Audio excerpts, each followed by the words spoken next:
네, 여러분 안녕하십니까? 행복한 안식일입니다. 오늘은 예레미야 30장 7절에 있는 말씀을 본문으로 해서 기다려지는 환난이라는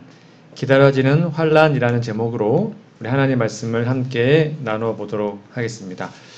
우리 벌써 이제 3주째 좀 마지막 때를 위한 준비 말씀을 좀 함께 나누고 있습니다. 지지난주에는 조산시판 이야기를 좀 함께 나누었고요. 지난주에는 우리 동방박사 이야기를 통해서 예수님의 초림을 준비했던 모습, 오늘날 우리 삶에 어떻게 적용할지를 알아보았고, 오늘은 마지막 특별히 야고의 환난이라는 그 주제를 가지고 우리 마음에 좀 새겨보도록 하겠습니다. 여러분 예레미야 30장 7절을 펴 놓으시고 함께 말씀을 나눠보시면 좋겠습니다. 우리 지난주에 제7안식 예수 초림교회란 제목으로 함께 말씀을 나누었죠. 오늘은 우리가 경험하게 될, 특별히 마지막 때에 경험하게 될 야곱의 환난의 성경적 의미를 좀 살펴보도록 하겠습니다. 먼저 질문을 좀 드려볼까요? 여러분 우리 재림교인들은 1월 휴업령, 야곱의 환난 이런 거 참 많이 들어본 주제입니다. 일반 개신교들은 모르는데 저희들은 참 중요한 단어들이잖아요. 여러분 이 마지막 환난, 특별히 야고의 환난을 딱 들으면 막 두려우십니까? 아니면 빨리 그게 왔으면 좋겠다 이렇게 좀 기다려지십니까? 아마 거의 대부분의 분들은 좀 두렵다라는 생각을 많이 하곤 합니다. 저도 어렸을 때 그랬고요. 여러분 왜 하필이면 환난의 이름이 야곱의 환난일까요? 성경에서 환난하면 즉 고난을 가장 많이 당한 사람은 누굽니까? 대표적인 사람이 야곱입니까? 욥이잖아요. 욥. 고난하면 욥이 거의 대명사거든요. 근데 왜 하필이면 욥의 환난도 아니고 야곱의 환난이라고 말을 할까요?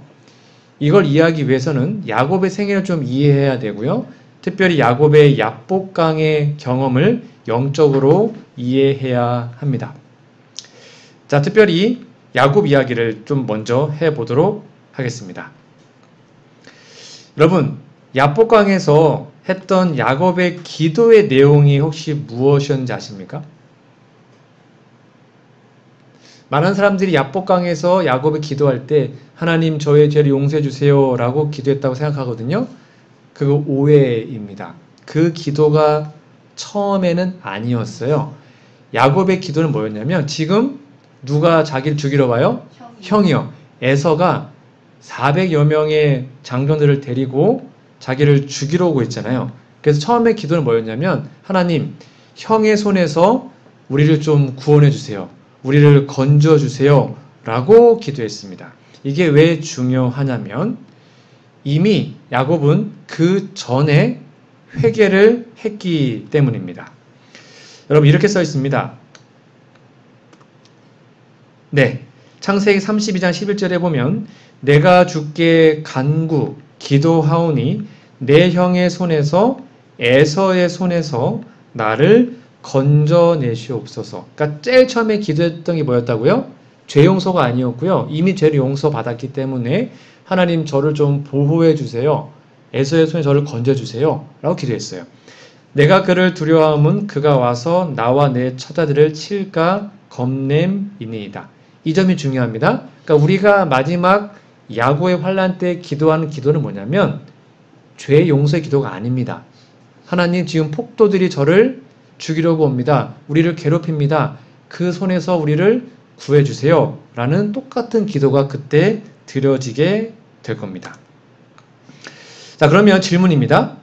야곱은 처음부터 야복강에서 자신의 죄책감을 없애달라고 기도했을까요? 제가 이미 설명드린 것처럼 처음에는 그 기도가 아니었어요. 처음에는 에서의 손에서 벗어나게 해달라는 기도였습니다. 근데 그렇게 하나님께 도움을 간구하다 보니까 결국 에서와 자기가 원한 관계였는데 그 근본적 원인이 뭐였다는 걸 알게 된 거예요. 20년 전에 자기가 형을 속이고 아버지를 속이고 장자권을 탈취했던 것을 깨닫게 되었죠. 그래서 결국에는 그 죄를 용서받았지만 그 죄가 자신의 가족들을 위험에 빠뜨린 것을 야곱은 알게 된 겁니다. 그때 한 사람이 야곱을 공격했죠.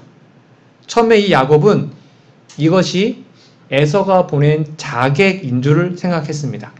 아직 형을 만나기도 전인데 누군가 자신을 공격했단 말이에요. 성경에는 그게 씨름이라 나와 있는데 삿바잡고 씨름한 것이 아니었고요. 진짜 치고받고 싸운 거예요. 격투기를 한 겁니다. 죽고 살기 위해서 싸운 것입니다. 그러니까 자신에게도 자객이 왔으니까 지금 가족들도 공격받을 수도 있겠다라는 두려운 마음으로 빨리 자객을 물리치고 가족한테 가야 되는 거예요. 그래서 정말로 피를 토하는 마음으로 온 힘을 다해서 싸운 것입니다.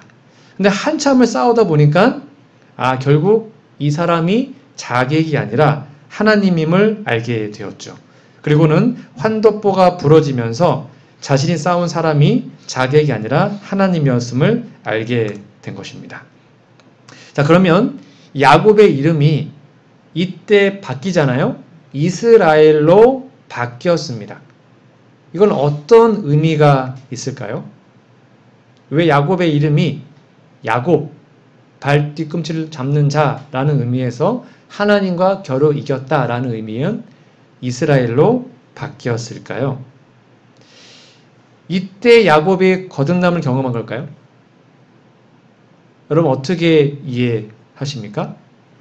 많은 사람들은 이 부분을 해석할 때 이때 야곱이 거듭났다, 이때 회심을 했다라고 오해합니다. 여러분 그거 정말 잘못된 설교고 여러분 잘못된 가르침입니다. 제가 설명을 좀 해드리도록 하겠습니다. 자, 야곱의 세계는 크게 세 부분으로 좀 나눌 수 있는데요. 아시는 것처럼 형을 속이고 아버지를 속이고 밧단 아람으로 도망가죠. 도망가던 그 첫날 밤에 어디서 자요? 베델이라는 곳에서 들판에서 돌베개를 베고 잠을 자죠. 그때 이 야곱이 하나님께 간절히 기도합니다. 죄 용서를 위해서 기도하고 자신의 죄를 하나님께 고백하죠. 그때 하나님께서 이 베델에서 야곱의 꿈에 나타나셔서 뭘 보여주세요? 사닥다리를 보여줍니다. 이 사닥다리가 누굴 표상하는지 아시죠? 예수님이시거든요. 하늘과 땅을 이어주는 다리의 역할, 예수님을 보여주죠. 이때 야곱이 예수님을 진정으로 만나고 거듭남을 경험합니다. 그러니까 야곱의 거듭남은 야복강이 아니라 베델이었습니다. 영감의 글에 이렇게 써 있습니다. 절망의 어두움이 야곱의 영혼을 억눌러 그는 기도할 용기조차 없었다. 그러나 그는 심히 외로워서 전엔 결코 느껴보지 못했던 하나님의 보호의 필요를 느꼈다. 깊은 겸비로 눈물을 흘리며, 잘 보세요. 그는 자신의 죄를 자복하죠. 이게 뭐예요? 이게 회심이잖아요. 자신의 죄를 진정으로 하나님께 드린 경험, 회개, 회심, 거듭남. 그가 완전히 버림을 당하지 않았다는 어떤 증거를 간청하죠. 주께서는 자비롭게도 야곱이 바로 필요로 한 구주, 예수님이잖아요. 내 죄를 용서하는 구주, 사닥다리를 나타내 보이셨다. 이게 거듭남의 경험이에요. 야곱은 이때 진정으로 죄를 자복하고 회개하고 회심하고 거듭남을 경험합니다. 칭의를 받은 거죠. 이때 용서함을 받았어요. 그리고 어디를 갑니까?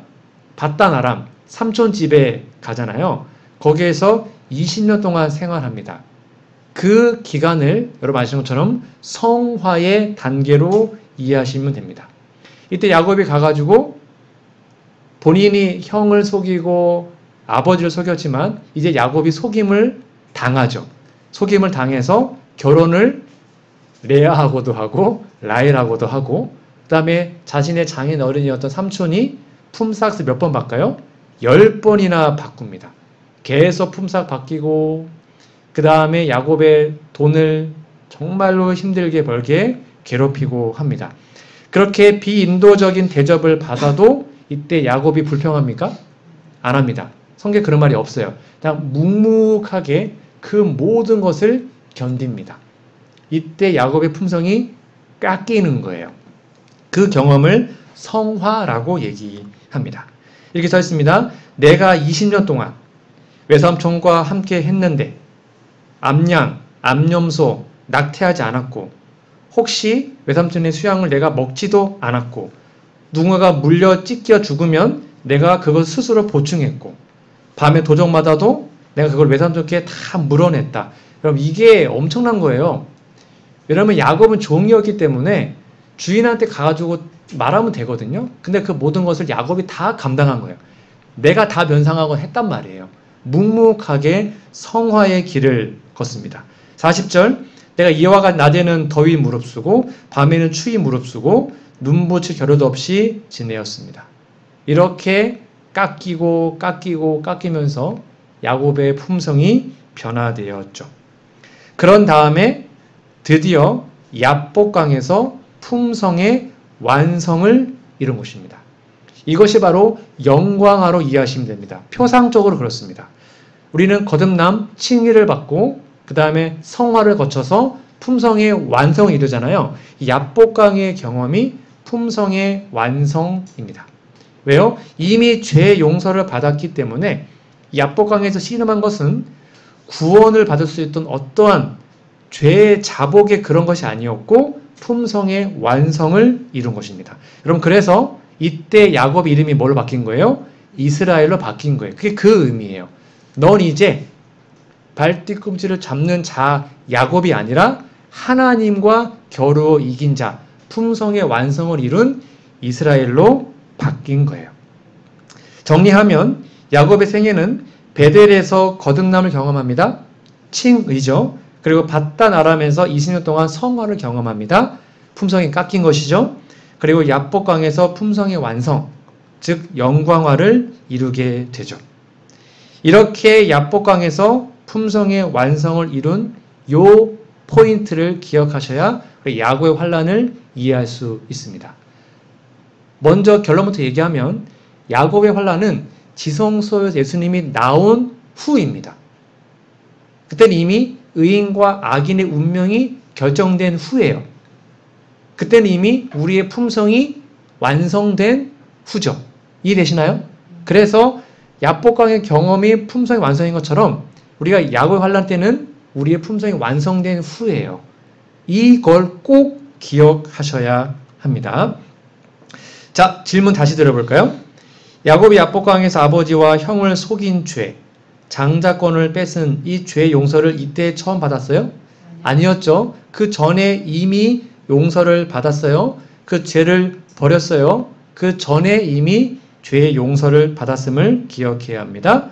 자, 대댕투 620페이지입니다. 잘 보십시오. 만일 야곱이 속임수로 장자의 상속권을 빼앗은 죄를 사전에, 그 전이죠.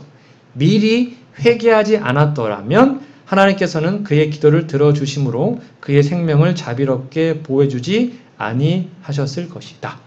그러니까 많은 사람들이 지금 회개하지 않고 내가 1월션 내리면 야곱 환란이 오면 내가 그때 딱 회개하겠다. 그런 일은 없다는 거예요. 불가능해요.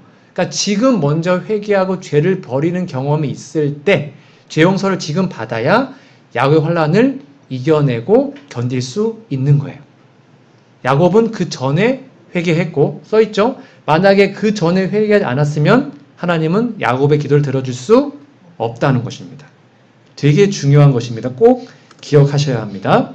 자, 그럼 야곱은 야복강에서 어떻게 품성의 완성을 이룰 수 있었을까요? 어떻게 그게 가능했을까요? 지금 야곱이 기도하는 것은 20년 전에 죄 용서를 해달라고 기도하는 것이 아닙니다. 이미 죄 용서는 받았어요. 자신도 그 죄를 다 버렸어요. 그런데 그 죄가 정말로 완벽하게 용서되었음을 보증하는 그 증거를 달라고 기도하는 거예요. 그러니까 우리도 야곱의 환란 때 이미 우리는 죄의 용서를 받았단 말이에요. 근데 그것이 완벽하게 용서받았음을 보증하는 확증을 달라고 우리는 하나님께 기도하는 것이죠. 왜냐하면 지금 하나님이 야곱과 함께하지 않으면 야곱은 죽거든요. 에서가 죽이러 온단 말이에요. 그러니까 하나님 저와 함께하심을 보증해 주세요 라고 기도한 겁니다.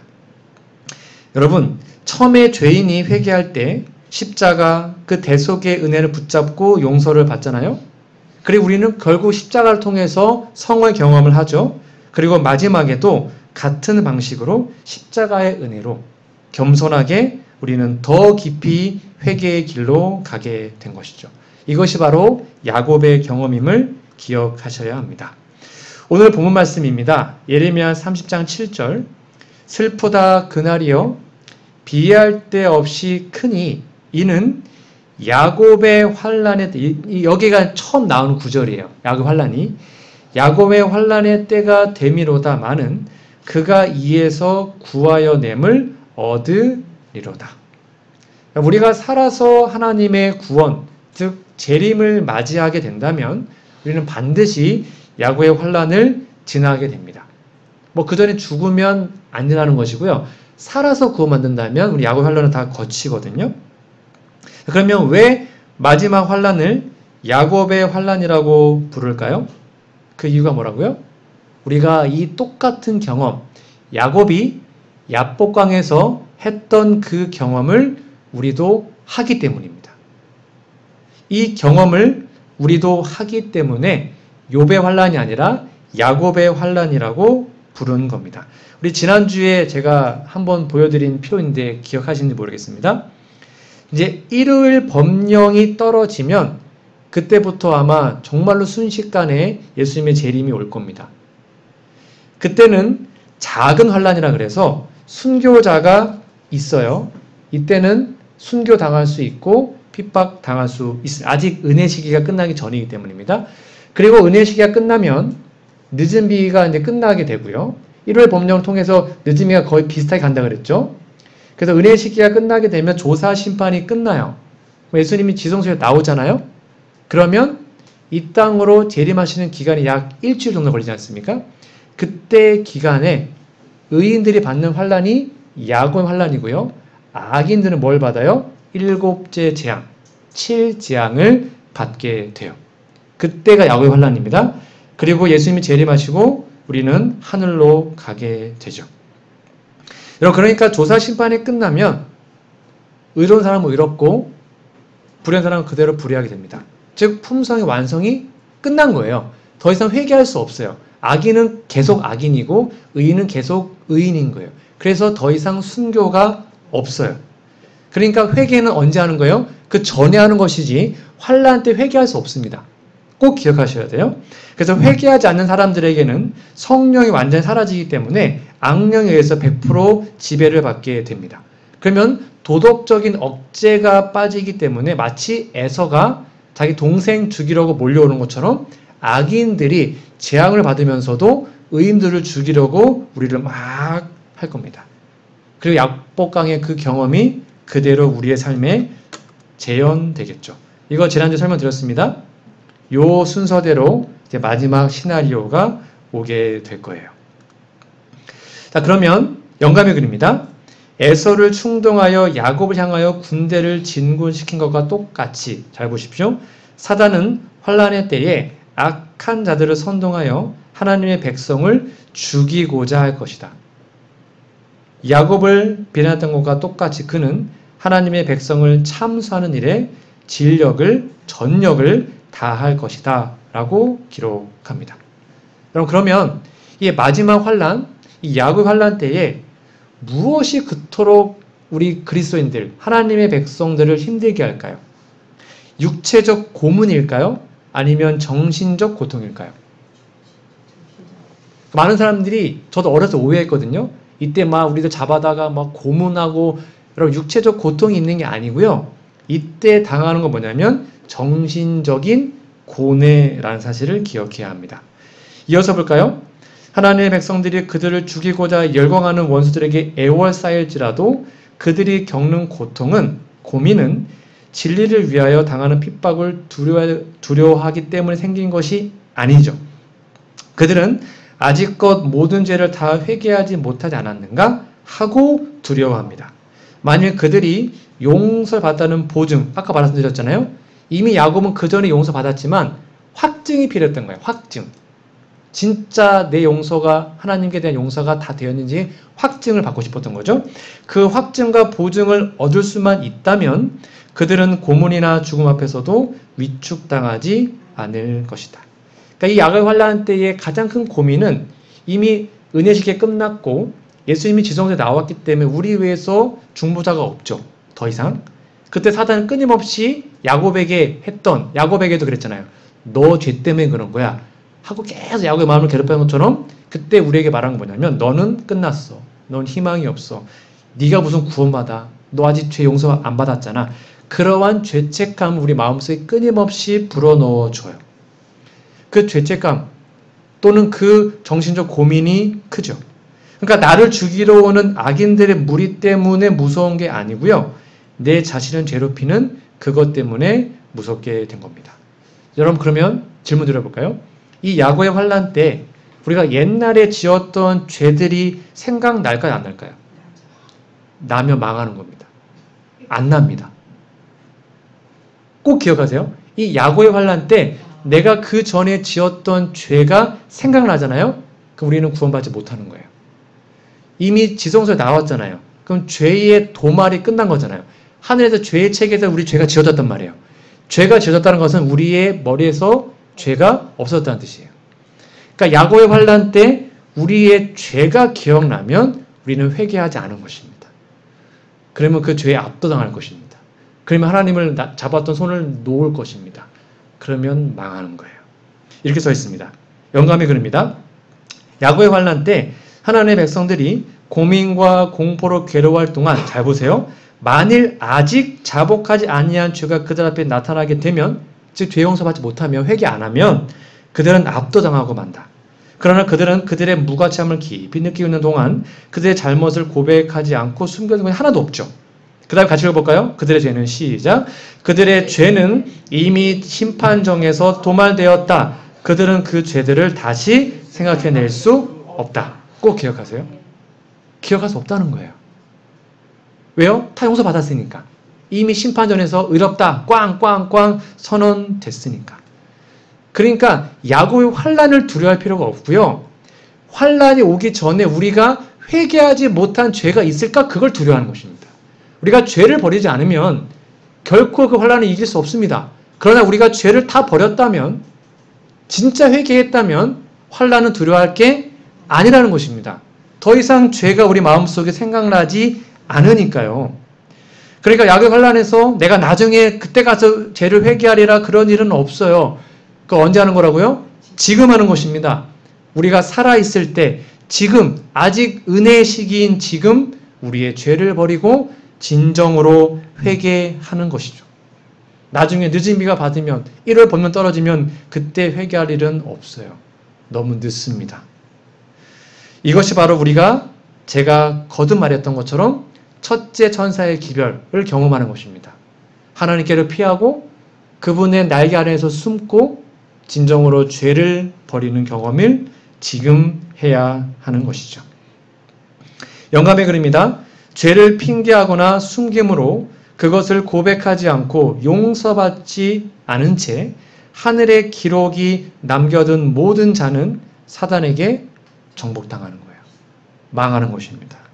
하나님의 날에 대한 준비를 게을리하는 자들은 지금 해야 되는데 환난의 때에나 그 이후에 어떤 기간에 그 준비를 할 수가 없어요. 이러한 모든 자들의 경우에는 희망이 없습니다. 그러면 지금 우리가 날마다 해야 할 일은 무엇이라고요? 죄를 버리고 회개하는 것입니다. 왜냐하면 우리에게 주어진 날은 오늘 하루거든요. 오늘 하루 우리가 온전히 죄를 자복하고 잠자기 전에 혹시 내 마음속에 하나님과의 그 관계가 껄끄러운 게 있나? 혹시 내가 아직 버리지 못한 죄가 있는가를 살펴보시고 그 죄를 다 하나님께 드리고 진정으로 고백하고 죄 용서를 받고 오늘 밤에 잠을 주무신다면 혹시 그 다음날 못 일어나도 우리가 혹시 그날 죽을지라도 우리는 구원을 받는 거예요. 그거를 매일 하는 것입니다. 단 하나의 죄도 남기지 않고 하나님께 드리는 것이죠. 저는 모태신앙입니다. 어렸을 때부터 이 야고의 환난에 대해서 자주 들었어요. 여러분들 다 들으셨죠? 제가 어렸을 때만 했을 때 어떻게 들었냐면요. 1월 시험용이 내리면 곧 환난이 올 텐데 그때 산으로 도망가야 된다. 저 그렇게 배웠거든요. 굴 속에 숨어서 신앙을 지켜야 된다. 근데 막 구린들이 그때 잡으러 온다는 거예요. 만약에 잡히면 교회 다니고 성경 읽고 하나님의 복음을 또 특별히 안식일 지켰다라고 막 우리를 목을 베고 막 손톱을 뽑고 막 고문하고 막 그렇게 될 거라고 저는 배웠어요. 그렇게 막 무서운 환란에서 막 다 들었을 때 제 마음에 어렸을 때입니다. 어렸을 때 딱 들었던 생각은 뭐였냐면 환란 오기 전에 죽고 싶다 였습니다. 어린 마음 너무 무서운 거예요. 내가 과연 고문을 견딜 수 있을까? 고문 못 견디고 하나님 부인하면 망하는 거잖아요. 그러면 환란 오기 전에 빨리 죽어버리면 좋겠네. 그런 생각을 저는 어렸을 때 했었습니다. 여러분들은 그런 생각 해본 적 없으십니까? 있어요. 여러분들은 환란이 정말 빨리 오면 좋겠습니까? 아니면 좀 늦게 오시면 왔으면 좋을 것 같으신가요? 환란이 빨리 와야 예수님이 재림하는 거잖아요. 근데 왜 우리는 이 야고의 환란을 이렇게 두려워할까요? 그거를 오해하기 때문입니다. 자, 다니엘서 12장 1절에 보면 그때에 내 민족을 호위하는 큰 군주 미가엘이 일어날 것. 이게 이제 야고의 환란을 말하는 거거든요. 또 환란이 있으래요. 있는데 이는 개국 이래로, 그러니까 이 지구가 탄생한 이래로 그 말이죠. 그때까지 없던 환란, 진짜 엄청난 환란이라는 거예요.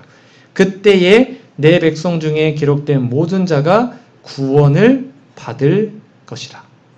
여기에 중요한 핵심은 이때까지 없었던 엄청난 환란이라는 것이 아니라 환란이 닥칠 때 우리는 뭘 받는다고요?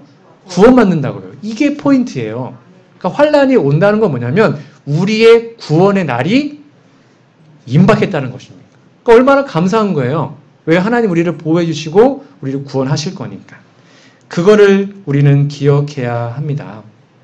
여기 똑같은 시기가 세 가지의 다른 단어로 표현되어 있습니다. 처음에 그때에, 그리고 군주 미가엘이 일어나는 때, 그리고 환란이 시작되는 때. 이것이 바로 다 야곱의 환란을 지칭하는 것입니다. 그러면 이 특징을 좀 살펴보도록 할게요. 자, 데살로니가 후서 1장 5절에서 7절. 정말 중요한 성경절입니다. 특별히 환란을 공부할 때 중요한 성경절인데, 이는 하나님의 공의로운 심판의 표요, 너희로 하여금 하나님의 나라에 합당한 자로 여김을 받게 하려 함이니 그 나라를 위하여 너희가 또한 고난을 받느니라. 6절부터 잘 보십시오. 너희로 환란을 받게 하는 자들에게는 환란으로 갚으시고. 이게 무슨 말일까요? 자, 여기 너희가 누굽니까? 우리예요. 하나님의 백성들. 하나님의 백성들로 환란을 받게 하는 자들은 누굴까요? 좋은 사람이 나쁜 사람이에요. 나쁜 사람이잖아요. 그러니까 너희로 하나님의 백성들로부터 환란을 받게 하는 자들은 악인들이죠. 그렇죠? 그 악인들에게는 뭘 갚으신대요? 환란으로 갚아주셔요. 오케이? 7절. 근데 환란을 받는 너희, 우리들이잖아요. 우리는 환란을 받아요. 근데 우리에게는 뭘로 갚아주신대요? 잘 보세요. 우리와 함께 안식으로 갚으시는 것이 하나님의 공의예요. 그러니까 이 같은 시기에 우리를 박해하는 악인들은 하나님이 환란으로 갚아주십니다. 그게 7장이에요. 근데 우리는 환란을 당해요. 악인들로부터. 근데 우리에게는 뭘로 갚아주신대요? 뭘로 갚아주신대요? 안식이요, 안식. 그때 쉼을 주신다고요. 이게 하나님의 공의라고요. 같은 기간입니다. 같은 기간에 악인들은 환란을 당하고 의인들은 뭘 받는다고요? 안식을 갚아주신다고요. 그게 바로 은혜의 시기입니다. 그러니까 은혜의 시기가 끝나면 그때는 정한 때가 되잖아요. 지성소로 나오면 그때는 뭐가 된다고요? 공의의 시기로 시기가 바뀌는 거예요. 더 이상 은혜가 없으니까 공의의 시기입니다. 이때 의인들은 악인들에게서 환란을 당해요. 그리고 악인들은 하나님께 환란을 당해요. 그러니까 모든 세상의 모든 사람들이 환란을 당한다고 이해하시면 돼요. 근데 그 때가 언제라고요? 정한 때를 기준으로 나뉘게 됩니다. 그러니까 물리적 시간은 같은 거예요. 같은 기간이에요. 근데 환란이 다르다는 것입니다. 악인들은 7재앙을 당하는 것이고 의인들은 야곱의 환란을 당하는 것입니다. 여러분, 이때가 바로 공의의 시기라고 합니다. 저는 이 공의의 시기가 정말로 빨리 왔으면 좋겠어요. 왜냐하면 이 공의의 시기는 이 의인들의 기도가 100% 완벽하게 응답되는 때입니다. 이거는 엄청난 이벤트가 될 겁니다. 그럼 이 공의의 시기가 오기 전에를 뭐라 부른다고요? 은혜의 시기입니다. 아직은 은혜의 시기예요. 그래서 이 은혜의 시기에는 악인들을 위한 하나님의 은혜가 아직도 있기 때문에 때로는 의인들이 핍박도 받고 또는 순교도 당하고 그러한 일을 하기도 하지요. 여러분, 그런데 이렇게 써 있습니다. 영감회를 보면 우리의 중보자로 서 계신 분, 모든 회심의 기도와 고백을 들으시는 분, 은혜와 사랑의 상징인 무지개가 그분의 머리를 두르고 있는 것으로 묘사되고 있는 분께서는 미구의 하늘 성소에서 그분의 사업을 그치실 것이다. 잘 보세요. 은혜와 자비는 그때의 보좌에서 내려갈 것이고 공의가 그 자리에 앉을 것이다. 여러분, 그러니까 이때는 우리가 결코 칠장을 당하거나 어떤 엄청난 재난을 당하는 게 결코 아니에요. 야곱의 환난은 그런 기간이 아닙니다. 그런 악인들만 당합니다. 우리는 하나님의 보호하심과 함께 안식으로 갚음을 받게 되죠. 여러분, 그래서 지금은 어떤 시기라고요? 은혜의 시기입니다. 이 은혜의 시기는 분명히 써 있죠? 하나님이 그 해를 악인과 선인에게 비추시고요. 비를 의로운 자와 불의한 자에게 내려주십니다. 그러니까 지금 은혜 시기이기 때문에 하나님이 악인들의 밭에는 비 안 주십니까? 똑같이 주잖아요. 똑같이 의인과 악인에게 하나님이 비도 주시고 햇빛도 주시고 한단 말이에요. 아직은 살 수 있는 기회를 주시기 때문이죠. 여러분, 그런데 이 은혜의 시기가 끝나게 되면 아직 하나님의 은혜가 헤세드, 은혜가 남아있는 시기가 은혜 시기입니다. 근데 이것이 끝나게 되면 뭐가 온다고요? 공의의 시기로 시기가 바뀌게 됩니다. 꼭 기억하십시오. 야곱의 환난은 공의의 시기입니다. 그리고 공의의 시기는 의인의 기도가 100% 응답되는 때입니다. 여러분, 이게 어떤 의미냐 하면, 물론 우리가 하나님께 기도드리는 게 다 하나님께서 응답해 주시지만 때로는 그 응답이 거절도 있고 그 응답이 좀 밀리기도 하고, 그렇죠? 지연되기도 하고 한단 말이죠. 근데 이때 공의 시기 때는 우리 하나님께 드리는 기도가 그 즉시로 응답을 받게 돼요. 몇 가지 예를 좀 들어보도록 하겠습니다. 여러분, 은혜의 시기, 공의의 시기에 대해서는 우리 각시대 대쟁투라는 책에 환란의 때라는 장이 챕터가 있거든요. 거기 쭉 읽어보시면 나와요. 여기 보면 성도들이 막 환란을 당하잖아요. 그러니까 1월 시험령 내리고 안식일을 지켜서 하나님 율법 옹호했던 이 사람들이, 우리 남은 자손들이 악인들로부터 핍박을 받을 때가 오죠. 그러면 어떻게 됩니까? 막 산으로 도망가고 한단 말이에요. 근데 은혜의 시기에는 우리가 순교 당할 수 있어요. 아까 말한 것처럼. 근데 공의의 시기, 이 야곱의 환란 때는 만약에 칼을 들고 딱 오면 칼에 뭐가 될까요? 지푸라기가 됩니다. 군인들이 총을 딱 쏘면 총이 비껴나갑니다. 폭탄을 떨어뜨리잖아요. 폭탄이 우리 집에는 안 떨어집니다. 정말로 그렇게 돼요. 그 이야기가 여기 써 있습니다. 어떤 사람들은 도시와 촌락들에서 피해가다가 공격을 받는다. 그러나 그들을 해하고자 높이 들려진 검, 칼이잖아요. 칼을 딱 했더니 마치 지푸라기처럼 무력하게 떨어져서 꺾여서 힘을 떨어지죠. 또 어떤 사람들은 전사의 모양을 한 천사들에 의해서 보호를 받는다. 그러니까 야곱의 환난 때는 육체적 고통이 없습니다. 순교당하지 않습니다. 칼, 총 아무리 우리한테 쏴대도 결코 죽지 않습니다. 그러니까 걱정할 필요가 없어요. 꼭 기억하십시오. 그리고 또 이렇게 또 배웠습니다. 전 이제 많은 사람들이 이제 환란 때가 되면 시골로 간다 그랬잖아요. 시골 생활. 왜 시골 생활을 하러 들어간지 아십니까? 그러니까 양식이 없으니까, 그렇죠? 매매가 안 되니까 시골 가가지고 이제 작업자도 한다 그랬잖아요. 영감의 글에 보면 그거 아무리 만들어놔도 악인들이 다 뺏어간대요. 그 의미가 별로 없다고 나와 있어요. 여러분들 공의의 시기에는요, 이 야곱의 환란 때는 어떤 어린아이가 이렇게 얘기하면 하나님 저 목말라요 물 주세요 그러면 갑자기 바위에서 물이 나와요. 하나님 저 밥을 먹고 싶어요 그러면 까마귀가 밥을 갖다 줘요. 다 안 믿으시는 눈치인데 정말로 그런 일이 일어나요. 제가 증명해 드릴게요.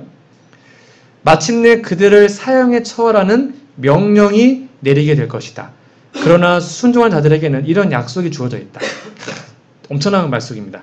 그는 높은 곳에 거하리니 견고한 바위가 보장이 되며 그 양식은 공급되어 그 물은 끊치지 않아요. 하나님의 자녀들은 이 약속으로 말미암아 살 것이다. 땅이 기근으로 황폐될 때에도 7장 내리면 먹을 게 없단 말이에요. 그때에도 그들, 즉 의인들에게는 먹을 것이 공급돼요. 여러분 저는 땅이 없어요. 그러면 땅 없는 사람들은 시골 생활 못하면 다 굶어 죽습니까? 아니라고요. 야곱 환란 때 하나님 밥 주세요. 그럼 밥 주신다고요. 하나님 물이 없는데 그럼 바위에서 막 물이 나온다고요. 그 출애굽 때 경험했던 그 놀라운 기적 우리가 경험하게 되는 놀라운 이벤트가 일어난단 말입니다.